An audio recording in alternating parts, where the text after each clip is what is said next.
राधे राधे, जय श्री कृष्णा। मैं सीमा सिंह बड़ों को चरण स्पर्श, छोटों को प्यार और बराबर वालों को तहे दिल से नमस्कार करती हूँ। आज मैं आपको ज्येष्ठ मास का 24वां अध्याय सुनाने जा रही हूँ। अगर आपका कोई भी अध्याय सुनने से छूट गया है तो डिस्क्रिप्शन बॉक्स में मैं उनका लिंक छोड़ दूंगी। आप वहां से अपना छूटा हुआ अध्याय सुनकर पुण्य लाभ कमा सकते हैं। और अगर आपको ये अध्याय अच्छे लग रहे हैं तो इसे ज़्यादा से ज़्यादा लाइक करें, अपने दोस्तों और रिश्तेदारों में शेयर करें ताकि उन्हें भी ज्येष्ठ मास का महात्म्य सुनने का पुण्य फल प्राप्त हो। और हमेशा की तरह अगर अभी तक आपने मेरे चैनल को सब्सक्राइब नहीं किया है तो कृपया मेरे चैनल को सब्सक्राइब करें ताकि मेरा आगे आने वाला वीडियो सबसे पहले आपको मिले। धन्यवाद। आइए अब हम ज्येष्ठ मास का 24वां अध्याय सुनते हैं। ऋषि मुनि बोले कि हे स्कंद मुनि जी, फिर सावित्री ने खुद के अनुरूप वर ढूंढा या नहीं? अगर ढूंढा तो वह कौन था? फिर उनका विवाह कैसे हुआ? यह सारा वृतांत सुनाइए, हमारी सुनने की बहुत इच्छा है। तब स्कंद मुनि बोले कि हे ऋषि मुनियों, वह राजकन्या सावित्री सभी तीर्थों आश्रमों में साधु सन्यासियों के दर्शन करके आशीर्वाद लेकर वापस महल में आ गई। इधर राजा अशुपति अपनी पुत्री का इंतजार कर रहे थे। तभी नारद मुनि पृथ्वी का भ्रमण करते करते राजा अशुपति से मिलने उनके महल में आए। उसी समय वह राजकन्या सावित्री भी समस्त तीर्थों और आश्रमों में भ्रमण करके अपने मंत्रियों के साथ महल में पहुंची। तब सावित्री ने अपने पिता को नारद मुनि के साथ बैठे हुए देखा। तब सावित्री ने नारद मुनि और अपने पिता को प्रणाम किया और हाथ जोड़कर वहीं खड़ी हो गई। तब नारद मुनि बोले कि हे राजन, तेरी यह कन्या कहाँ गई थी और अभी कहाँ से आई है, और अब तक तुमने इसका विवाह क्यों नहीं किया? तब राजा अशुपति बोले कि हे देव ऋषि, मैंने इसको इसी काम के लिए अपने मंत्रियों के साथ भेजा था। यह वही कार्य पूरा करके आई है। आप इसी के मुख से सुनिए। इसने जिस राजकुमार को अपने पति के रूप में वरा है, यह खुद अपने मुख से बताएगी। तब राजा अशुपति ने अपनी पुत्री से कहा कि हे पुत्री, तुम्हारे मन में क्या चल रहा है? तुमने किसको पति के रूप में वरा, वह विस्तार से हमें बताओ। तब राजकन्या सावित्री बोली कि हे पितामह, शाल्व देश के राजा धुम्मसेन नाम का एक क्षत्रिय राजा है। वे देव योग से अंधे हैं और उनकी रानी भी अंधी है। उनके राज्य को उनके ही एक शत्रु मित्र ने हड़प लिया। उनका एक बुद्धिमान सत्यवक्ता जितेंद्रिय तेजस्वी पुत्र है जिसका नाम सत्यवान है। मैंने उस सत्यवान को ही पति रूप में वरा है। वे अभी वन में रहकर कंदमूल फल खाकर अपना जीवन गुजार रहे हैं। तब नारद मुनि बोले कि हे राजन, वह बालक सदैव सत्य बोलता था, इसीलिए उसके माता पिता ने उसका नाम सत्यवान रखा। उस बालक को अश्व अधिक प्रिय है। वह मिट्टी के घोड़े बनाता है, इसीलिए उसका दूसरा नाम चित्राश्व भी है। तब राजा अशुपति नारद मुनि से पूछने लगे कि हे देव ऋषि, वह बालक सत्यवान, तेजस्वी, शूरवीर, बुद्धिमान है या नहीं? तब नारद मुनि बोले कि हे राजन, वह सत्यवान, सूर्य के समान तेजस्वी, इंद्र के समान शूरवीर, पृथ्वी के समान क्षमाशील है। वह सत्यवान, राजपुत्र, दाता ब्राह्मण, वीर्यवान, रसवान, उदारवान और प्रिय दर्शन है। वह दान में इस समय रंती देव के समान, उशीनर पुत्र शिवी के समान सत्यवादी है।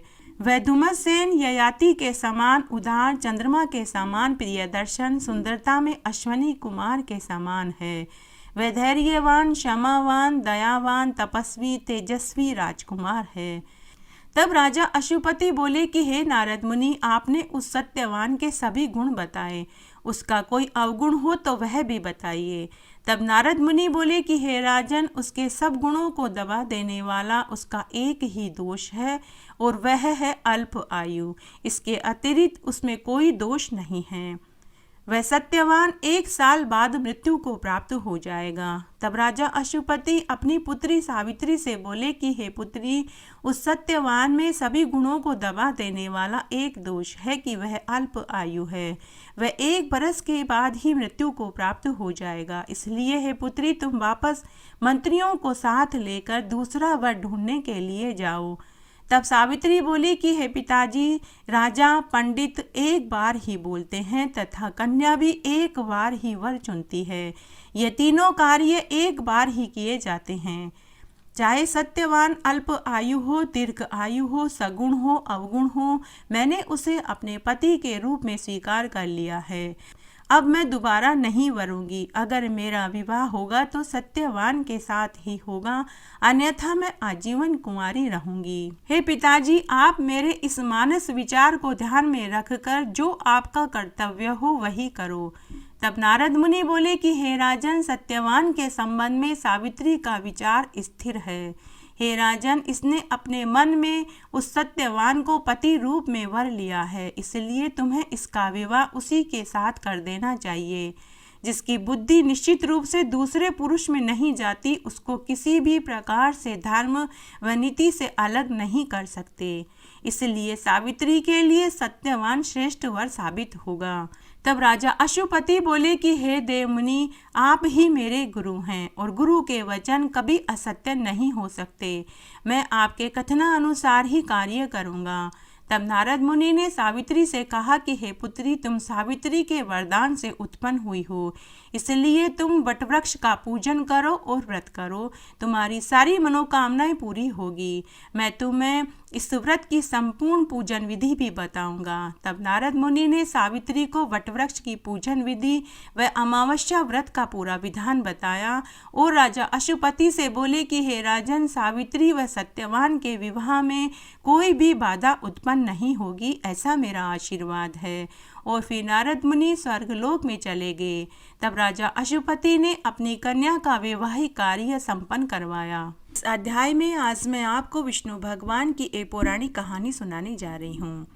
एक बार एक बहुत छोटा सा गांव था। उस गांव में एक राजा अपनी 2 रानियों के साथ रहता था।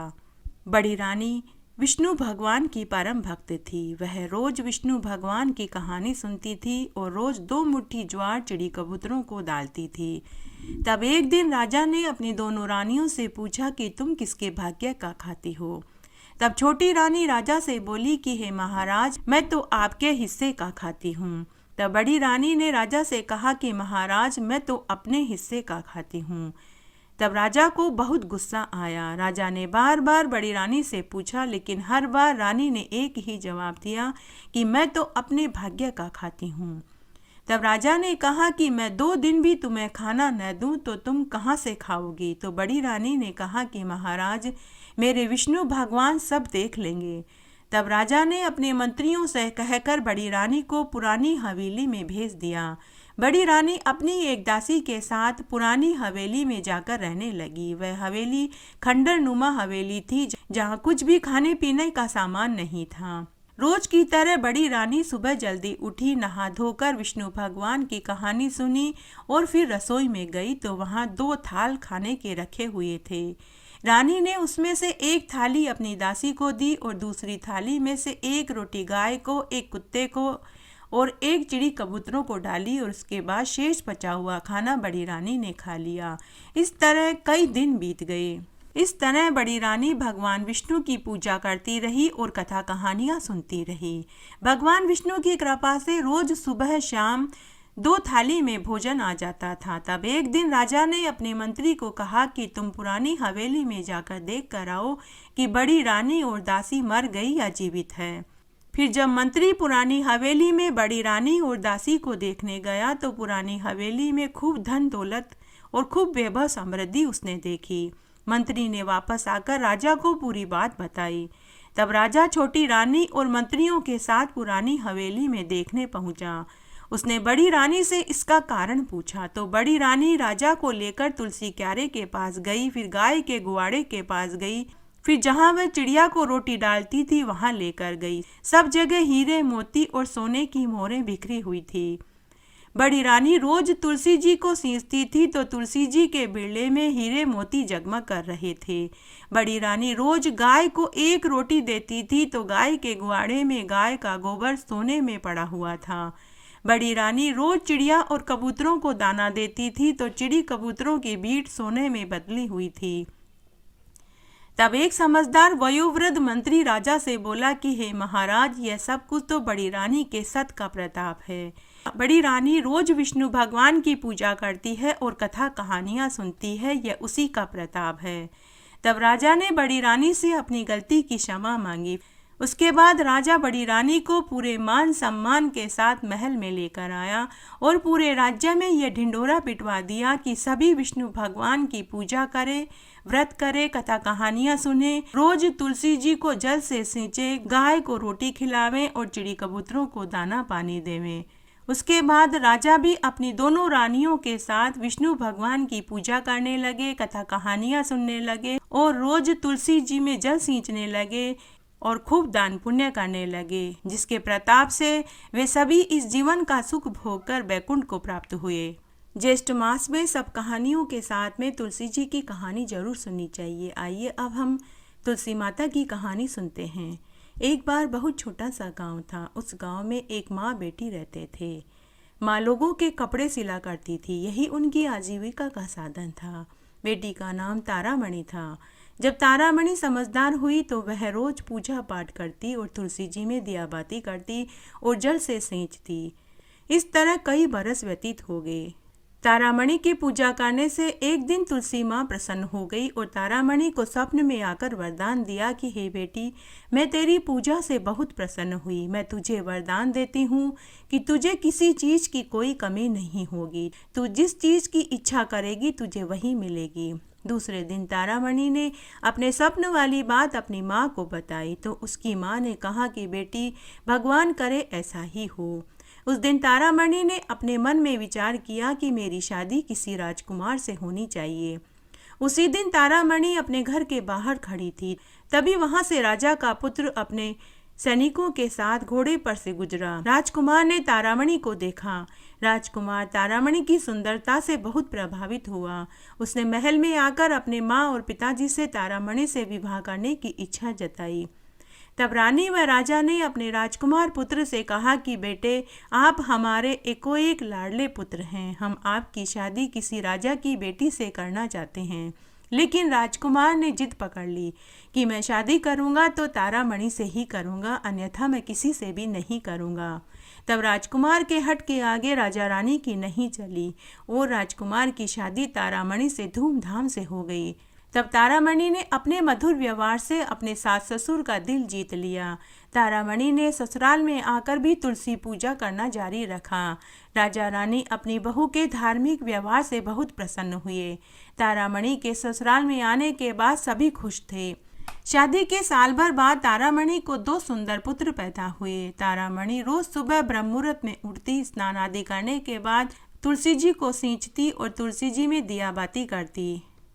फिर एक बार उनके राज्य पर पड़ोसी राजा ने आक्रमण कर दिया। युद्ध कई महीनों तक चला तो राजकोष में धन खत्म हो गया। पूरी प्रजा को भूखे मरने की नौबत आ गई। इसका असर राजमहल पर भी पड़ा। तब तारामणि ने माँ तुलसा से अपने राज्य की कुशलता और प्रजा की कुशलता मांगी। उसी रात्रि को माँ तुलसा ने तारामणि को स्वप्न में आकर दर्शन दिया कि बेटी, तेरी सभी मनोकामनाएं पूरी होगी। दूसरे ही दिन तारामणि ने अपने स्वप्न वाली बात अपने सास ससुर और पति को बताई। तभी राज्य मंत्री ने आकर खबर दी कि पड़ोसी राजा हार गया है और हमारी जीत हो गई है। साथ ही पड़ोसी राज्य का सारा धन जेवरात जो हमसे लूट कर ले गए थे, हमें पुनः प्राप्त हो गया है। राजा रानी व राजकुमार को बड़ा आश्चर्य हुआ कि थोड़ी देर पहले ही उनकी बहू तारामणि ने अपने स्वप्न वाली बात बताई वह सच हो गई। आज राजा रानी भी अपनी पुत्रवधू को पाकर बहुत खुश थे। राजा रानी ने तारामणि को ढेरों आशीर्वाद दिए और पूरी नगरी में यह ऐलान करवा दिया कि हर घर के आंगन में तुलसी जी का पौधा होना चाहिए और सभी तुलसी जी की पूजा करें, दिया बाती करें, जिससे घर में सुख समृद्धि वैभव धन आता है। सभी कहानियों के साथ में तुलसी जी की कहानी सुनने का बहुत पुण्य फल मिलता है। इस तरह आज मैंने आपको ज्येष्ठ मास के महात्म्य का 24वां अध्याय सुनाया। मेरे साथ बने रहने के लिए आपका धन्यवाद। आगे की कथा कहानी के लिए भी आप इसी तरह मेरे साथ बने रहें। धन्यवाद।